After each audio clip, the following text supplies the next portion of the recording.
For today's podcast, we have Nisha Khanna, MD, a board-certified internist who has been practicing medicine since 2005. As a Western-trained physician, she learned the strengths and limitations of the modern medical system and sought to reach beyond its boundaries. Because she was exposed to Ayurveda at an early age, she has drawn on its timeless wisdom for self-healing for over 20 years. So we get into the intersection of Ayurveda, psychedelics, and healing in today's episode.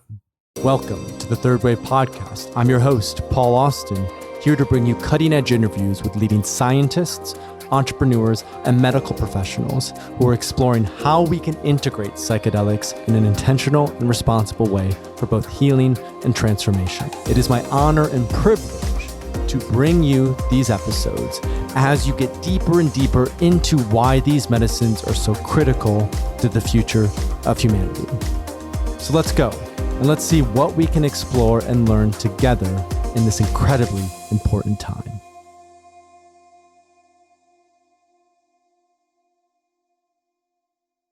Listeners, do we have such an interesting sponsor for you this week? It is Kraken Kratom, or Kraken Kratom, or Kraken Kratom, or whatever, and however you want to pronounce it. This sponsor is quite a bit different from some of the other ones that we've had on the show before. We've never actually had a specific substance, which we have a guide about, because all of the substances we talk about on Third Wave are for the most part illegal, which is why we're providing education to shift that. But Kratom is legal. It's something you can purchase, and it's something that I've personally used here and there. I've probably done Kratom maybe 4 or 5 times, very, very on occasion, usually in the evening with a couple friends as more of a social thing, or go to a kava bar, try kava and kratom together.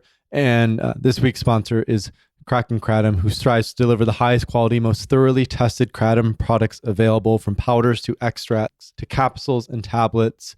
Kraken has what you're looking for. They're GMP compliant and meet extensive quality control standards. And kratom in particular is great for a number of things: energy, mood, general aliveness, but it also has a dark side. Kratom is slightly more addictive than things like ketamine, much more addictive than things like the classical psychedelics. So it's good to use in an intentional way with some sort of ritual, and to do that in a way that helps with both the healing and the transformational process. So if you want to learn more about Kraken Kratom, go to krakenkratom.com and you can find out more information there. Use the coupon code THIRDWAVE, that's one word, for 20% off your Kraken Kratom order. Thanks so much. And this podcast is sponsored by Mind Bloom. Legal psychedelic medicine is here, and it's available through Mind Bloom. Mind Bloom helps you transform your life with safe, science-backed psychedelic therapy. If you're looking for your depression or anxiety breakthrough, Mind Bloom provides a fully guided and clinician-monitored experience tailored just for you. Some clients see results as soon as 24 hours after their first session. Mind Bloom is, in fact, our first official partner here at Third Wave, and a company and organization that we support. In fact, I'm going to start my own Mind Bloom experience in the coming weeks, and will write about my experience going through ketamine therapy to address both cannabis addiction and general anxiety. The cannabis was to cover up the anxiety, and I can't wait to share my own transformation with you. So, Third Wave Podcast listeners, you get $50 off your experience today if you use the promo code ThirdWaveIsHere. Reach your full potential at mindbloom.co. Hey listeners, and welcome back to Third Wave's podcast. As always, I'm your host, Paul Austin, here with episode 111. And we have a very special guest for today's episode, Nisha Khanna, who is a medical doctor and integrates functional Ayurveda into her practice. So Nisha is a board-certified internist. She's been practicing medicine since 2005. And when conventional clinical experience convinced her that she had to offer more to her patients, a return to Nisha's roots showed her a powerful path to healing the entirety of people's being. So Nisha pursued her formal Ayurvedic education in Albuquerque, New Mexico, under Dr. Vasant Lal, the world-renowned Ayurvedic physician and educator. And she has since returned to Austin and integrated functional medicine and Ayurveda into her practice as a bridge between modern medicine and ancient healing. So about a month ago, maybe a month and a half ago, I connected with Nisha. She's also an advisor to Sovereignty. And Sovereignty is a supplement that we've talked about on the podcast before that I've worked with extensively. They have two supplements, Purpose and Dream. And these supplements integrate Ayurvedic ingredients, and they also integrate things like CBG and CBN and other adaptogens. And it was by far the best supplement that I've ever worked with.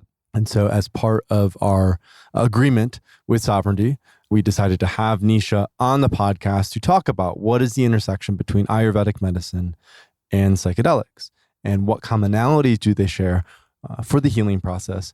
And also just like, what are some of the specifics around Ayurveda? Because we haven't had anyone on the podcast yet to talk about Ayurvedic medicine. And this is one of the most ancient healing modalities that we have as a human species.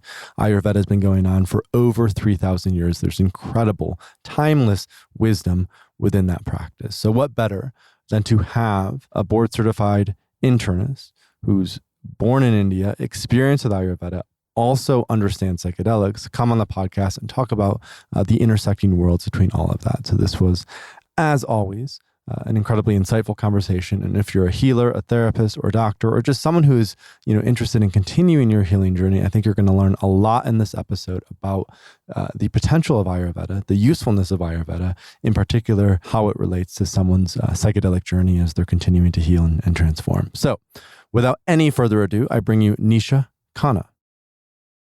So Nisha, I just want to thank you for taking the time to come on Third Way's podcast. Welcome. Thank you. I'm so excited to be here. The first thing that we'd love to dive into when it comes to the podcast is just hearing a little bit about your story. So you have a background as an Ayurvedic practitioner. You also are a board certified internist. You've been practicing medicine since 2006. I believe. So I would love just to start in, a little bit with your origin story. How did you sort of find your way into Ayurvedic medicine? How did that sort of align with a more traditional sort of medical doctor approach? And then sort of leading into where you're at right now in terms of offering consultations, in terms of, having a practice, how that relates potentially to sovereignty. I would just love to get into a little bit of that origin story to start off with. So for me, I think I've always been on a healing quest to understand my own body primarily, and then from there be able to share that knowledge, that experience, that understanding. And that's what drove me into medicine to begin with. And I feel that I definitely learned anatomy and the basics and pathology and how things function in Western medicine. And it was a really great foundation. However, it left a lot of holes, a lot of answers that medicine didn't have the answer for, and they were conditions that were diagnosed or called idiopathic. And there was a lot of labeling without a lot of treatment. There were so many things, anything from headaches and body pain to chronic conditions that just really seemed like we were skimming the surface and patching up Band-Aids. And after practicing for, about 5 years, I had the opportunity to dig deeper and actually go back to a system that I had sort of implemented for myself. I had self-studied Ayurveda, worked with some practitioners, and used that as my own healing system for when I didn't feel well or if I was working on something. And so it made a lot of sense to me to return to this alternative system of healing to really round out my ability to help people. That's why I returned. I was, working for several years in hospital settings and clinics, and it wasn't really a very traditional path to then go back to school after working. But I did. You think about completing medicine and you do, the 4 years of medical school and the 3 years of residency, and usually people are about done by that, and then they're not, going to go back to school again. So it was unusual, but it was that moment in time for me where I felt like the world opened up and I had this intense sense of passion and purpose that just came about.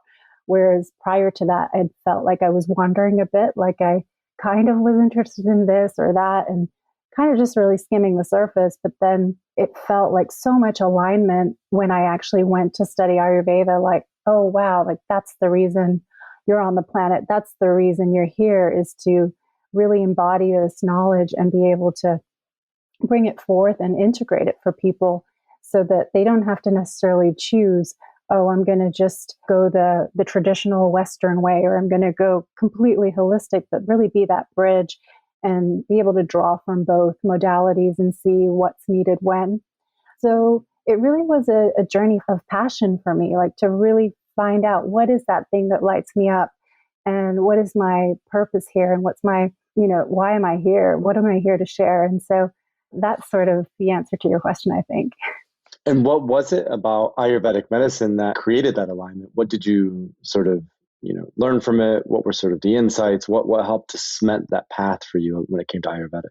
Well, I think it's the simplicity of it and how easy it is to understand a few very basic principles and then be able to really take off with your own healing. There's no one modality that I've learned that covers everything and gives you the answer to everything. And I think, maybe each ancient system of healing had that, but over time, so much of it was passed on through the tradition of like oral tradition of passing down information, that some of it was lost or maybe some of it's hard to decipher. So I feel like over time, there's been a wearing away where even if you study a modality, you may not get the complete whole. And so it's almost like we need several modalities to really get to a greater sense of whole.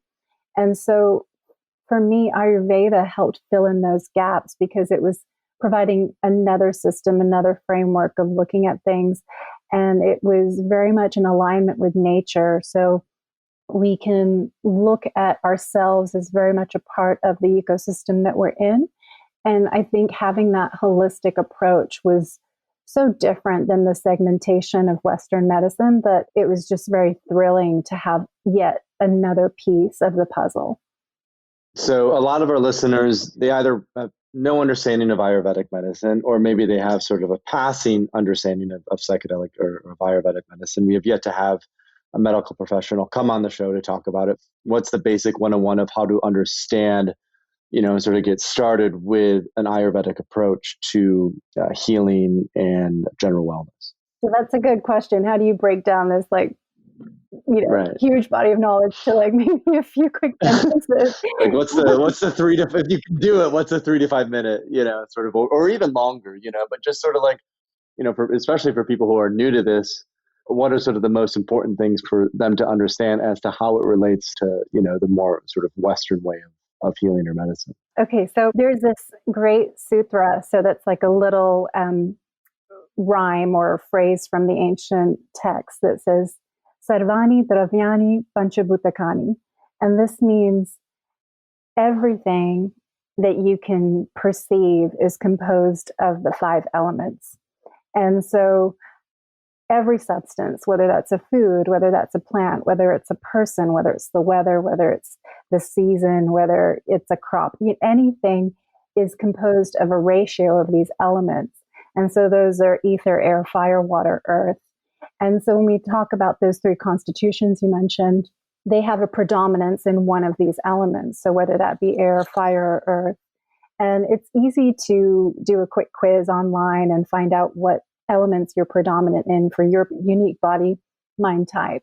And once you know what the way I usually approach it is that most people, it's kind of a fun thing for them to find out what their constitution is.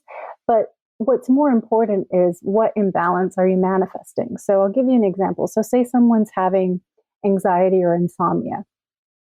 In Ayurveda, we look at everything in terms of the qualities of that thing.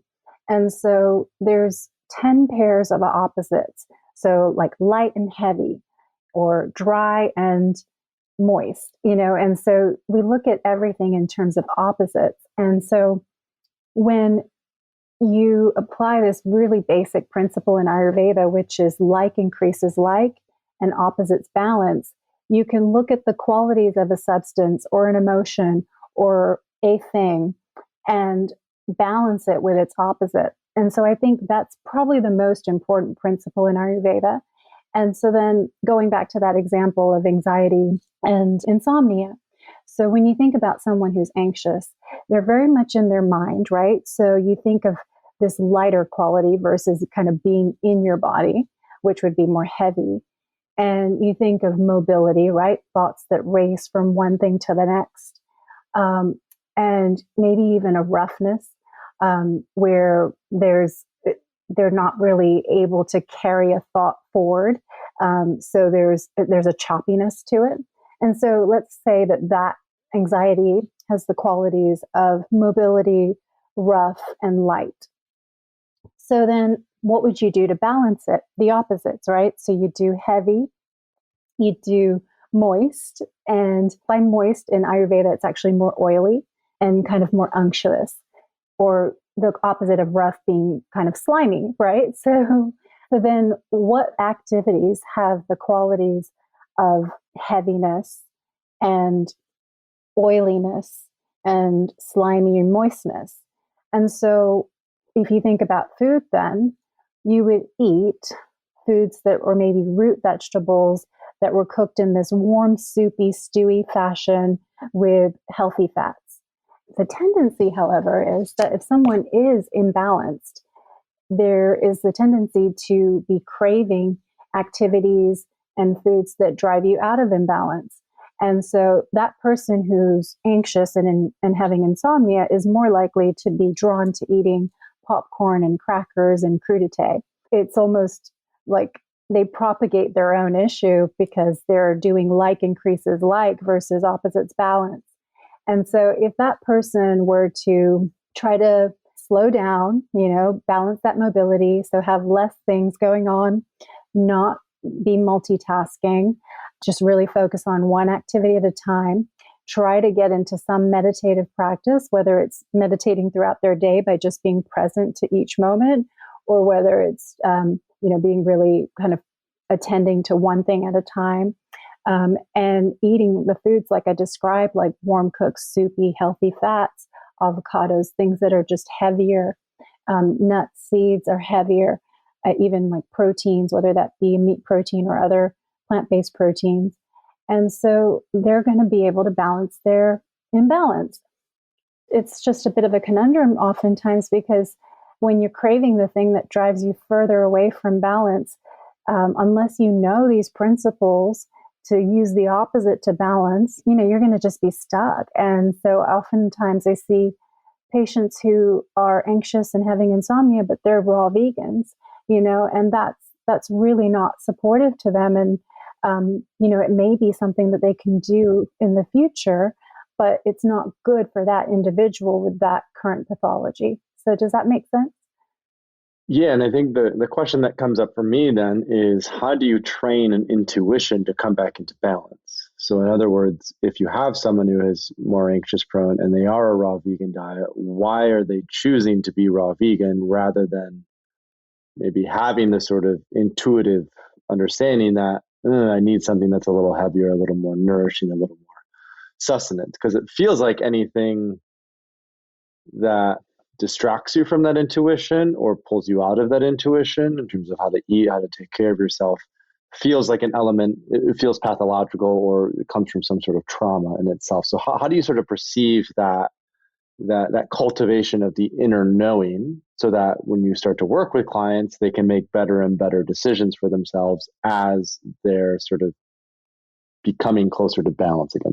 When the system when it does return to balance, then it craves the things that are going to keep it in balance. So it's almost like whichever state you're in, you're going to propagate that state, and you almost have to put energy in and go against what you might think is a intuitive craving to do what you know is right to correct the imbalance. And then you can begin to trust your intuition again once you're back in balance. So if you're feeling great, then you're like, oh, okay, I think I feel like having a little salad today. That's probably an intuition that you can trust. If we go back to the example of someone who's more, anxious prone, who isn't sleeping as well, but who's also raw vegan, mm-hmm. The decision to become a raw vegan oftentimes comes from a healthy place. People think that it'll, be more nutritious. People think that it's better for the environment, whatever the sort of rationale is. And yet in this case that we talked about, it's not. So let's say you're working with a client or an individual who truly believes that they are, eating the right foods or whatever it is. How do you sort of direct them into the understanding that actually where you're at right now, raw veganism isn't best for you. This sort of way of eating or dieting might be best for you, and then help them to recognize sort of, beyond when they're working with you, sort of continue to come to those own understandings themselves so they can stay in that place of balance. Yeah. I think a few key things is, one, recognizing that there is no one right or healthy diet or food for anyone. I think in general, we try to come up with these conclusions, and it becomes almost fad-like, that first everybody was into soy, and then everybody was into, almond milk, and then it was coconut oil, and, or goji berries, or whatever the trends are, acai, and it's like these foods and how they're prepared are wonderful. And yet it's like everything can be a poison and everything can be a medicine, depending on which person, which time of year, what's going on with them. In Ayurveda, there is that tailoring of beliefs, where you have to see. And so if that patient was coming to me and they're like doing everything they thought was healthy, I would ask them the question, well, is that working for you? Take this thing, this diet, and how do you feel with it? If you're feeling wonderful and you have no problems, then it's working for you.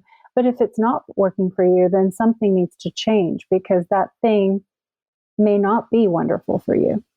That can sometimes be a difficult assessment for people to make on themselves, because we all have these sort of different perspectives of, what is healthy? How do we feel? What are the right feelings to have? Some of us have become so sort of accustomed to feeling anxious that it feels normal. And so to actually be led to a place that's not anxious can be difficult at times. There can be resistance by the ego, so to say. There can be resistance by the personality to let go of that, to settle into a healthier way of being. So I think, in speaking about this, what comes up for me is a big part of this is trust in the practitioner. If someone is coming to you to work with you, knowing of your background and recognizing that they do have a problem or an issue, I think there's a healthy relationship and a healthy bond that can be created in that way, which is they're saying, okay, I don't know what's wrong, with Nisha, with her background as a functional medicine doctor, with Ayurvedic, I trust her perspective and her words.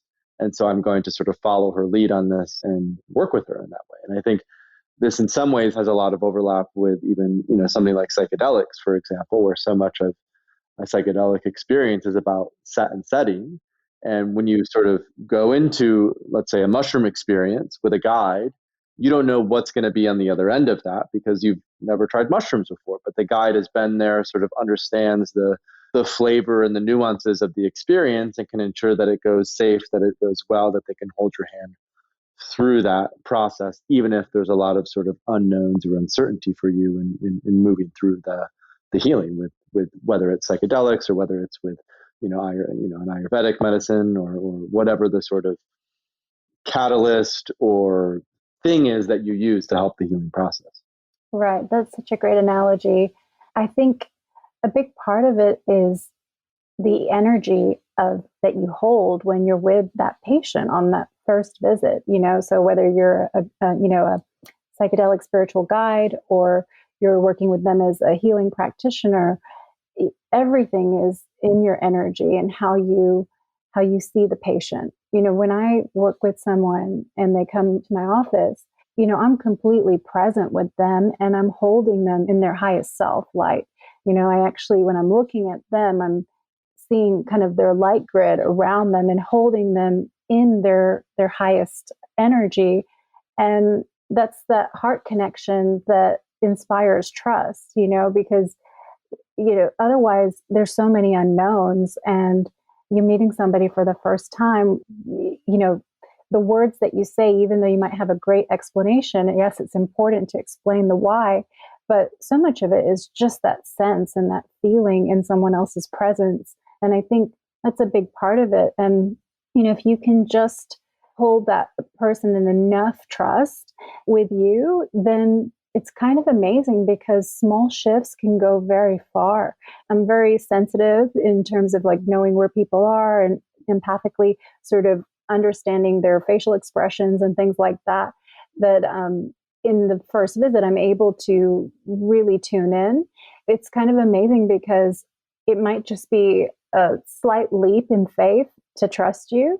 But once you just get over that tiny hump and I give them their list of treatment recommendations, a few that we'll follow up on in a few weeks, they usually go from that place of, I don't know about all this, to that second visit where they've actually implemented some of the practices, to this complete trust, because you, within just a few short things and few short changes, someone can notice quite incremental benefits. That's usually my experience, is that on that second visit, they're just completely heart open, like, okay, whatever you say, because they've had the experience of actually getting some benefit with some changes.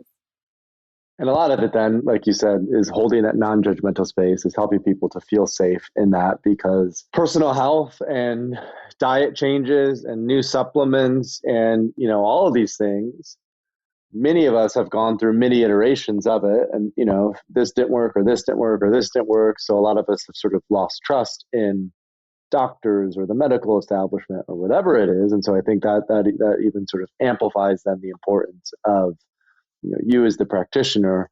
How do you communicate that, you know, this is totally in your best interest? It's what's best for you. It's what's here to serve you, and then sort of guiding them along that path, even though there might be, you know, resistance from the personality, recognizing that their highest self is definitely going to benefit, you know, from this. And I think that was sort of a thing that, as you were talking about the treatment protocols, you know, we've connected initially because of the supplement Sovereignty, which both has a morning supplement called Purpose and an evening supplement called Dream, both of which I've tried and are phenomenal. And then we've also talked a little bit about psychedelics, which I want to eventually get a little bit deeper into our conversation. But I'd love to hear more from you about, how do you approach those treatment protocols? You know, what, let's say you have a client who comes to you, or someone who is struggling with, you know, gastrointestinal issues, or struggling with depression or fatigue, or struggling with, you know, other, you know, health related issues. Is it first immediately, let's look at supplements, let's look at drugs, let's look at, you know, whether they're psychedelics or other medicines? Or is it first, okay, first let's assess diet, sleep, exercise, and then once that's dialed in, then let's look at, you know, maybe there's supplements, maybe there's, you know, something else that we might add into that. How do you sort of approach that treatment protocol process for your clients? Have you heard of the koshas in Ayurveda? It's kind of like the layers to the energy field. Could you tell us a little bit about the koshas? I maybe have heard the word once or twice, but I'm not super familiar. Yes, so in Ayurveda and yoga too, it's all kind of the similar discipline in this respect. They think about the koshas, or layers to the energy field, that make up the aura. And so there's the Annamaya kosha, which is the physical body. And then moving out from that, there's the Pranamaya kosha, which is more of the energy body, meaning like the pranic field. And then there's the Manamaya kosha, which is the mental, emotional body, where thoughts and feelings are held. And then the Vijnanamaya kosha, which is sort of the Buddhic body, where the intellect and the processing occurs. And then there's the Anandamaya kosha, which is basically the bliss body. And so different texts describe these as inner and outer, kind of going centripetally or centrifugally outward. The way I learned it is the Annamaya kosha, or the physical body, is closest to the body. And then moving outward from there, the bliss body is the most external layer. And so when I work with a patient, I didn't actually plan this, but it just ended up being that way. And I was like, oh, wow, okay, this makes sense. Where I on their first visit, I work on their physical body, because I feel like people really need to feel better in order to migrate into the other areas and get the most benefit from that. So that first visit is focused on using supplements, using cleansing practices, dietary shifts to really make a difference in how someone's feeling. And then on a follow-up visit, we may go deeper by doing one of the therapies I use is called Marma, which is Vedic acupressure. And so that's really, getting into more of the pranic and the mental, emotional body. And then from there, I might dive deeper into, say, an emotional heart nourishing treatment, which is a Ayurvedic practice. It's called a Hridvasti, which basically means holding warm medicated oil at an energy point along the heart center. And this helps to process the past, process emotions, release a lot of that, and then nourish that heart center too. And then I use this practice from NLP called timeline therapy, which helps to release negative emotions. So kind of working from gross to subtle to, and then within the plane of mental, emotional, going from gross to subtle as well, to really work on healing the whole aura. And kind of woven into this is pranayama, so breath work. It's just conversations, how sharing with people before and after their experience to help them find that connection to the spirit that is that bliss body that connects to the universal consciousness. And, if someone does go through this whole process with me, it's healing on every level. And I think it's important to work in this sort of auric way of working with a patient versus just take this supplement, And so you're really assessing like mind, body, spirit. Exactly. Right. That's an easy way to say it. and sort of where to dial in, where to start. And for a lot of people, that's emotional trauma. It's a lot of people have physical issues and physical symptoms that stem from emotional trauma. And oftentimes that emotional trauma has developed because of sort of a lack of ability to access these higher states of being, these sort of more transcendent spiritual states, because most of us have been cut off from them in so many ways. And this is, of course, to bring it full circle now for our conversation, which I think will lead to a really interesting evolution of the next 30 minutes. This is where psychedelics have proven to be really interesting over the last 10 years, with a lot of the clinical research that's come out. But obviously, as human beings, we've been using these medicines for thousands and thousands of years. I think in the Upanishads, they talked about soma, which was a beverage in ancient India that was drank as part of a ceremony. Many people think that was psilocybin mushrooms. So even in terms of potentially with Ayurvedic medicine, there may be some incredible rich history with mushrooms, whether they're psychoactive or non-psychoactive. And so to get back to that point about mind, body, spirit, one of the groundbreaking results of early clinical research with psilocybin was showing that it could reputably occasion a mystical type experience. And so that mystical type experience is essentially the sort of ineffable divine connection to divine.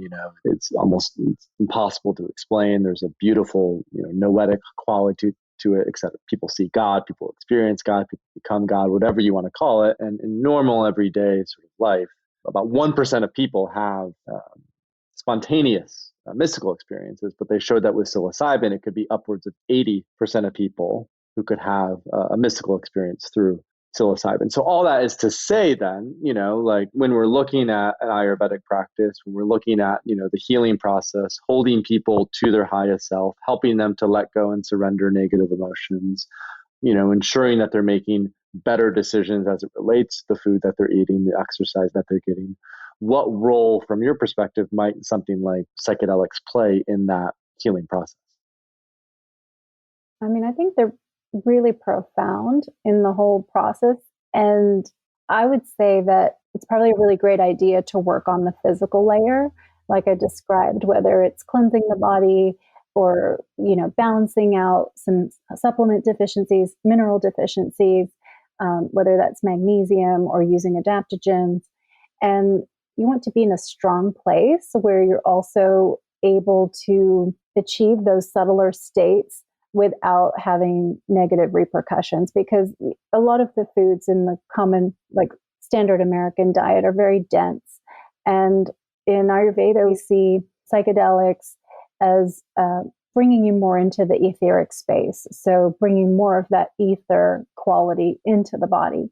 And so if you're just bogged down with so much density, toxins, things that have not been processed, whether that's mental or emotional, then you're less likely to be able to really hold that etheric space and kind of move within it without kind of knocking into density. And I believe that's probably part of why there is so much cleansing and dietary, guidelines around, using certain psychedelics, right? I don't think I've ever encountered a practice where there wasn't some guidance as to, eat a certain way prior to, or don't eat for several hours before, And so that definitely resonates from an Ayurvedic perspective of you want to cleanse the body first. And so then once you've built that foundation and maybe even started in on some of the mental emotional work, whether that be with the support of herbs like ashwagandha to really balance the nervous system and support it, from there you can kind of plug in psychedelics at any point. And I feel like the more work you do on a daily basis to process and support your system, the more transcendent the psychedelic experience can be. And that's not always the case, but it seems to be that would make logical sense and be, a pattern that I've experienced. And so I feel that one of the greatest deficiencies in, humanity is the lack of that connection to the divine, and whether that's knowing it in everything or in yourself.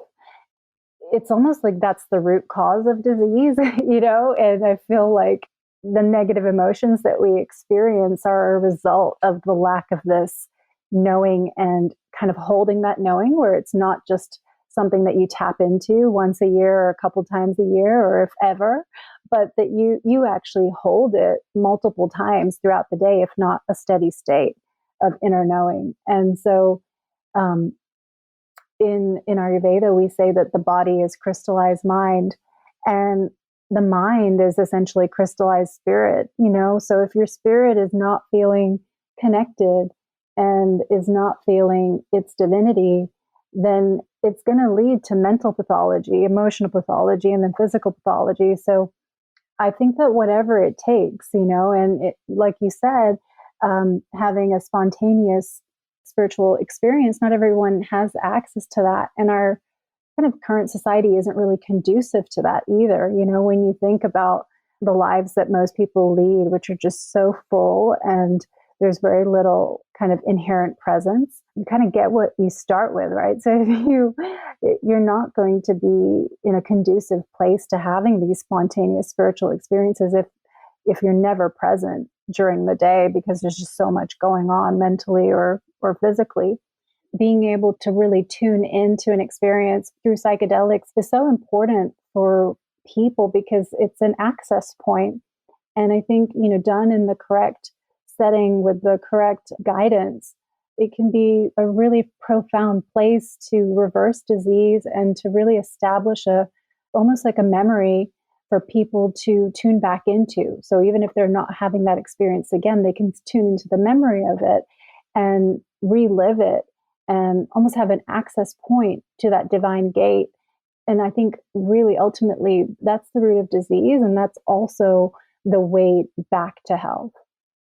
And this is where the sort of medicalization of psychedelics right now is super interesting, because everything we've learned from a Western medical perspective is so reductionist and so granular that we lose scope of why disease occurs, right? The sort of predominant story for the last, 50 to 60 years has been, at least as it relates to mental health diseases, biological imbalances. So it's chemical imbalances, issues with serotonin or dopamine or oxytocin or whatever it is. And even physical issues. We're looking at how do we count calories? How do we, get more time on the treadmill? How do we, maybe do a few more jumping jacks? And these all are sort of, at least from my perspective, questions addressing symptoms rather than questions that are addressing sort of the root cause, the underlying issue, which, as you said, disconnection is disease. And if you're disconnected from spirit, you're often disconnected from nature, you're often disconnected from community, from yourself, right? It's sort of a fractalization of disconnection that will lead to disease, whether it's in the physical body, the mental body, the emotional body, the spiritual body, whatever it is. And so this is where I think, going back to the point you made at the beginning of the podcast, what you're looking to do is really act as that bridge, right? That's sort of, it feels like the role more and more of functional medicine. And I think what's so beautiful about particularly the Ayurvedic practice is there's also within the Ayurvedic practice it's steeped so much from a historical perspective in spirit and wisdom, which we don't necessarily see in the sort of Western medical perspective. Yeah, that's so true. And kind of speaking to your point about balancing neurotransmitters, so I'm sure you guys have discussed on the podcast the importance of gut health in that, meaning, like anywhere from 70 to 90% of the body's serotonin is made in the gut. And I've seen firsthand with patients that they self-identified as kind of grumpy, sort of withdrawn individuals. And I just take them through a gut reset, have a cleanse, that involves sort of what we call a weed, seed, feed approach, where you sort of weed out the dysbiosis and you propagate with probiotics, and you feed the probiotics what they'd like to thrive on, so that you continue to crowd out the bad guys. And just a month of doing a reset like that, it's kind of crazy, because the patient's whole personality can shift. And she was a massage therapist. The one I'm thinking of right now was a massage therapist, and her clients were telling her, "You're so different in how you're engaging with us." And I think we can identify a certain personality traits, things that we think we've always been, but it's really just the ratio of neurotransmitters that are being produced in our gut, or the elements that are imbalanced. The same thing goes from an Ayurvedic perspective, where someone can identify as just being, short-tempered, easily frustrated, just real judgmental. And that's a Pitta imbalance, so an imbalance of the fire quality. You bring that into balance by, minimizing spicy foods, sour foods, certain activities to bring them more into the present moment than be, out into the future in their head. And their personality shifts, and so I think that's where that physical layer comes in. We can do our part with, setting stage for everything to work. And then we can tap into the spirit and really just propagate the health that comes from sort of that restoration of, I guess, the fountain of knowing the truth of who you really are. And this is, something that I also find to be super fascinating as it relates to psychedelics. I'm so glad that you brought up the gut health and balance. Psychedelics in some early clinical trials, and they're doing a lot more research. There's a company called Eleusis that's exploring the anti-inflammatory impacts of psychedelics, in particular for Alzheimer's and dementia, but also for certain gut-related issues. And I think one of the most under-researched, under-talked about areas of psychedelic medicine is the anti-inflammatory impacts. In particular, I'm sort of curious of the role that microdosing, when people microdose, they tend to do it 2 to 3 to 4 times a week, can play in gut health, if that's helpful, if it's not helpful, if whatever else it might be. And I think that is another sort of cool thing where we know, psychedelics, they do something with serotonin. They activate the 5-HT2A serotonin receptor that leads to more neuroplasticity. More neuroplasticity means that you are more malleable to change, so you can make better dietary changes, et cetera, et cetera. So we kind of have that granular sense, and we know, as we continue to talk about sort of the big transcendence opportunities that happen with psychedelics. And speaking on a personal note, when I first started working with these medicines 11 years ago now, one of the big sort of insights or breakthroughs that I had when I first started to take acid and mushrooms was it sort of peeled off that layer that I thought, oh, I'm supposed to be eating this way or exercising this way or doing whatever, and just helped me to really honor and pay attention to what was going on internally.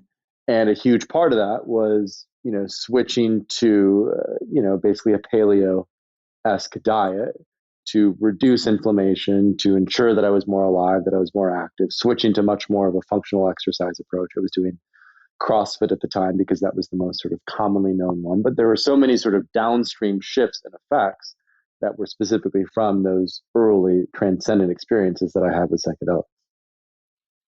Such a great point. In Ayurveda, there's a saying that the root cause of disease, like all disease, is a term called pranyaparad, which means a crime against your wisdom.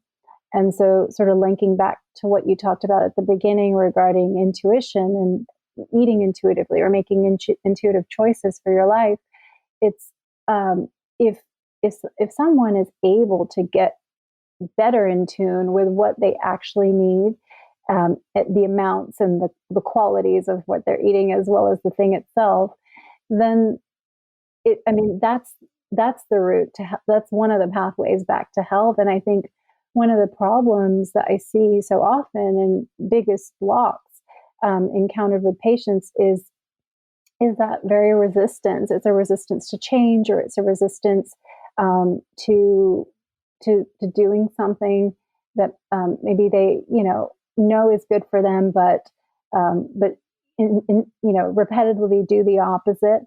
And so I foresee a time in the future where psychedelics could be integrated at the onset, because I think people know what their patterns are before they come to see you as a patient, and maybe it's a sugar addiction or something like that. And actually getting the crimes against crimes against wisdom out of the way from the beginning, so that person can be better guided and internally guided. And the thought that I had as you were speaking is this idea of when you do tap into a psychedelic experience where you're really increasing the etheric quality, you're really bringing in more light. You're bringing in more prana into the cells, and in that light, there's basically an awareness that enlightens the body to know what is density and what is shadow and what's actually not going to work. Because it's just bringing that awareness in through creating more space, so that you can actually see what's not working. Where is the problem? Where is the block? Where is the density? And that can be the somewhat intimidating part of psychedelics, is sometimes they'll just blast right through that, right? So if there's shadow, if there's something that you're holding in the subconscious or the unconscious, something that isn't serving you, that needs to be let go. The powerful thing about psychedelics is they can blast through that. And the sort of challenging part is sometimes that structure, sort of that scaffolding, had been put in place by the ego to protect some element of the personality, which again goes back to what we were saying before. That's why it's so important that whether it's an Ayurvedic practitioner, whether it's a functional medicine practitioner, whether it's a psychedelic guide, it's really critical that people feel held and safe and supported, so that the shifts and the transitions don't actually lead to even more trauma. That there's sort of, like you said, like a sort of a peeling back of the onion and not just a ripping off the entire band of skin.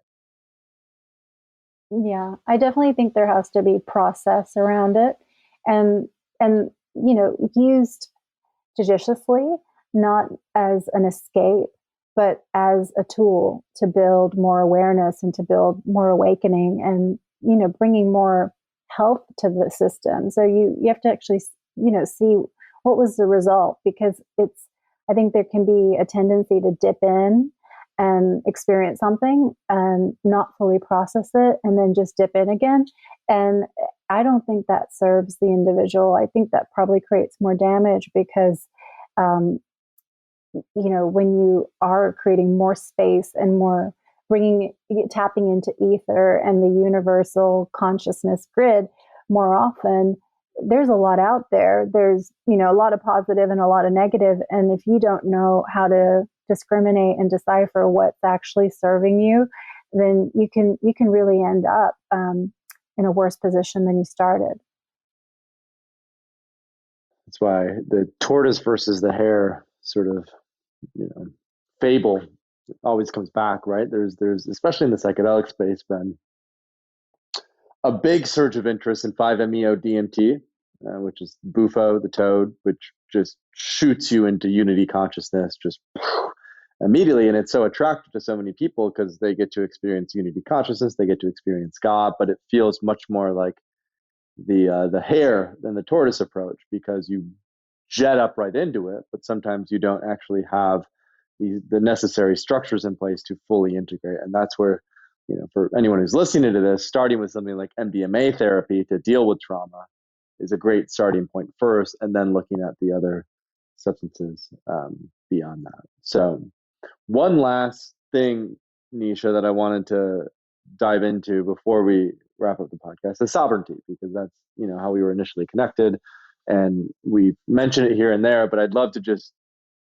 go and do a little bit of a deep dive into it. And sovereignty, I found out through my friend Mansell. Sovereignty sponsored some of the podcasts and the newsletter back in October. And it's the world's top Ayurvedic inspired super supplement with clinically studied ingredients and the world's best herbs. And they have two of them: Purpose, which I really enjoyed and tried instead of coffee, and then Dream, which using my Aura ring significantly helped to increase my REM sleep and my deep sleep when I was using Dream. So these are some of the top supplements that I've ever worked with. And what we talked about before we started recording, Nisha, was just hearing a little bit about your personal experience with them, why you've chosen to work with Sovereignty or advise them on the clinical supplements. What does it mean to have an Ayurvedic inspired supplement, in the first place? What does that even mean? So I'd love just to hear us kind of riff a little bit on Sovereignty. Yeah. So I actually took some right before our nice. podcast.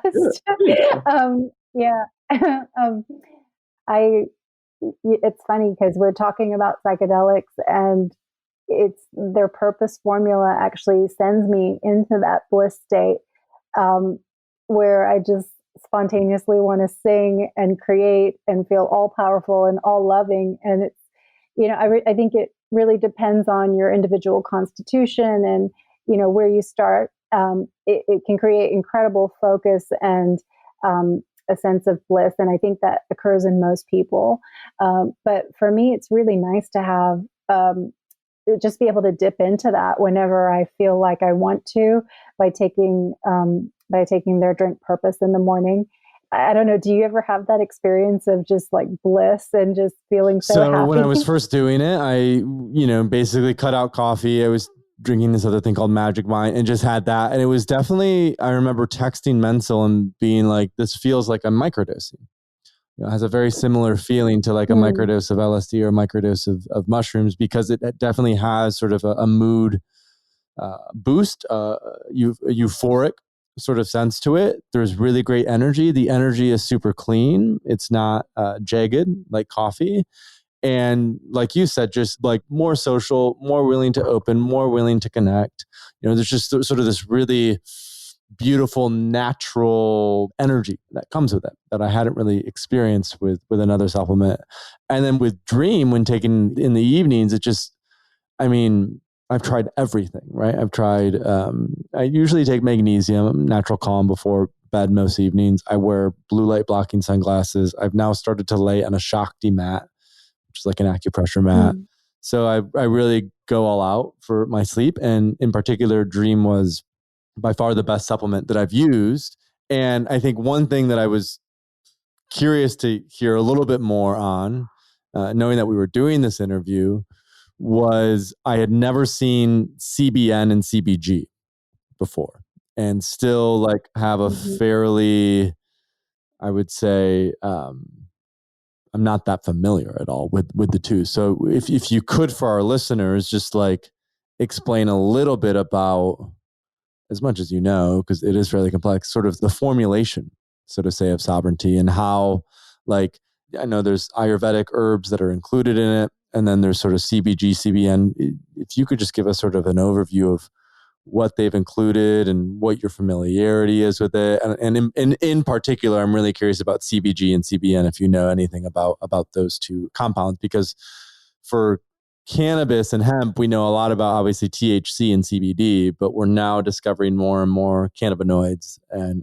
CBG and CBN are two that I've heard quite a bit about, but haven't yet, interviewed anyone as it relates to like, what are these, what do they do, what are their use cases, et cetera, et cetera. So kind of speaking more about the formula now, it has some of the most powerful Ayurvedic herbs created, basically creating the synergistic blend with everything else in there that's very potent antioxidants. Everything has been researched to be the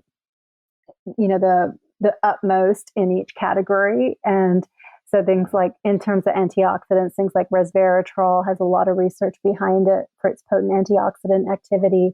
In the Ayurvedic formula, there's Brahmi, ashwagandha, and amalaki.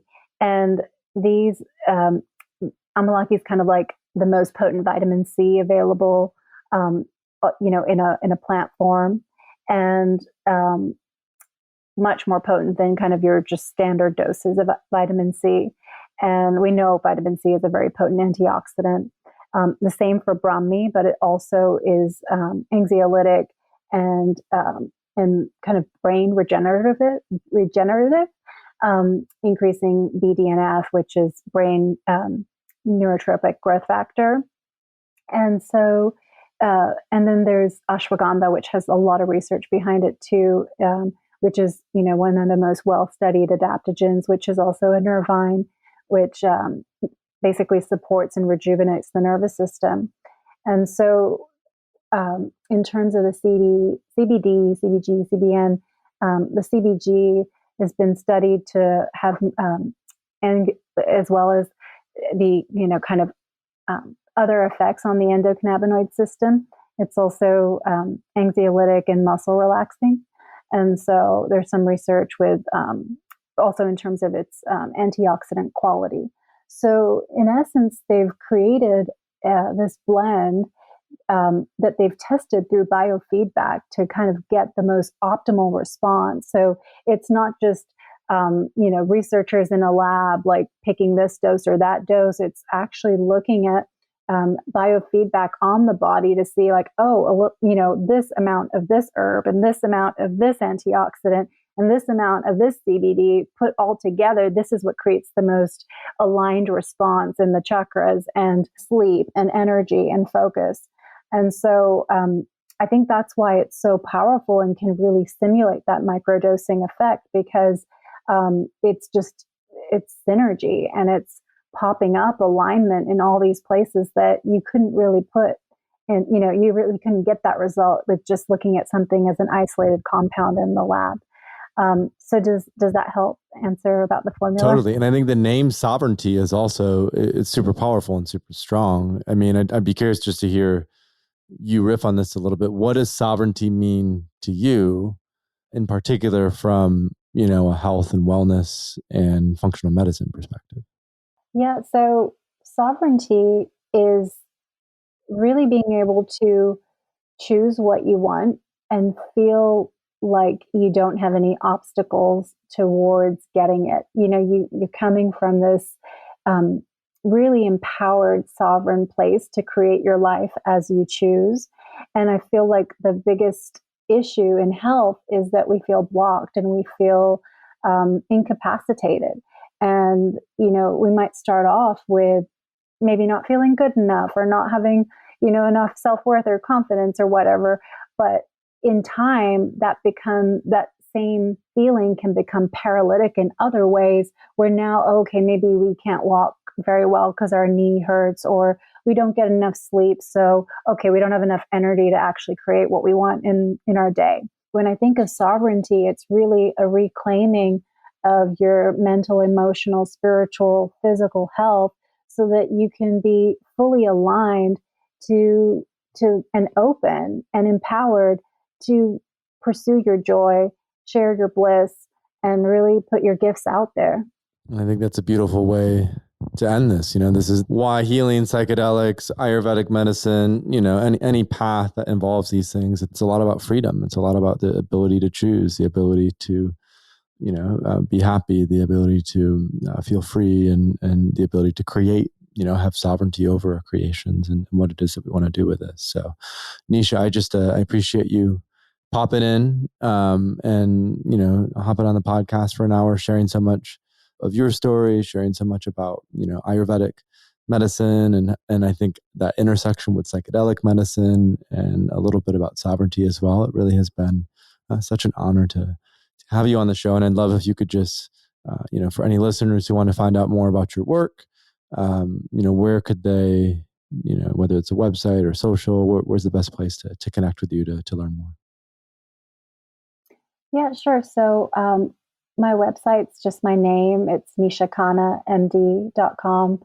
And that's a great place to connect with any of my healing offerings. So that gut cleanse that I mentioned that I take a lot of my patients through, it's a month reset. I offer that as an online self-paced course. I have a few other healing courses if people want to learn more about Ayurveda foundations and how to really apply it to their lives and do an Ayurvedic based cleanse. That's on the website as well as a Ayurvedic beauty and self-care rituals course with a lot of video demos on actually how to implement these Ayurvedic practices for self-healing and nourishment. So that's a great place to connect if you're looking for a healing modality and you can't travel to Texas in person. I'm in Austin. But then just to connect daily, I post most days on Instagram, just sort of health tips and my my experience of life. So that's the same, Nisha Khanna MD on Instagram, and those are really the only two avenues that I'm sort of out there. But yeah. I'd love to connect there if that's appealing to anyone. Right. And Sovereignty, the supplements that we're talking about, Purpose and Dream, that's at sovereignty.co. So nishakhanna.md.com. Nisha is also on Instagram, where you share like cool little quotes that are about health. And then, I've been following you for a little bit now and love what you've been posting. So yeah, I just want to, again, thank you for coming on and sharing so much of your wisdom. And it was just so lovely to meet and connect with you in this way. Yeah, thank you so much. It's been really great. Thank you.